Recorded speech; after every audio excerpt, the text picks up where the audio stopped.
Hi, this is a trade done in Anand Rati. Today is 22nd of May 2024. So the trigger was on the 15-minute chart. We got a beautiful fake candle setup right over here. So as always, to know fake candle, please read my book.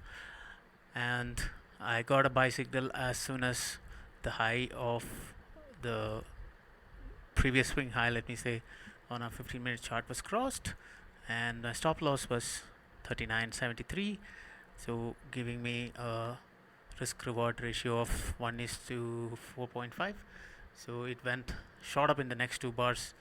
It went up close to 100 rupees from my entry, although I could not book the entire one, so I came out somewhere here.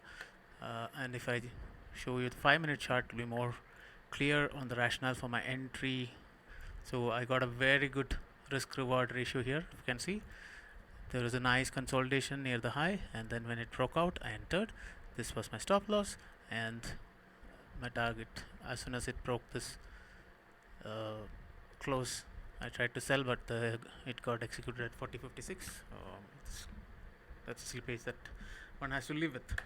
So it's again a beautiful candlesticks trade. It's an advanced trade, advanced concept called the fake candle, and this is something that I routinely use for identifying such rocket moves, or moves which will last you, like in 5-minute parlance, it's just 3 5-minute bars, right? So that's the power of such candles. So learn to spot such candles and have fun. I hope all of you having a great day. If you like this video, please do like and subscribe. Thank you very much. Bye bye.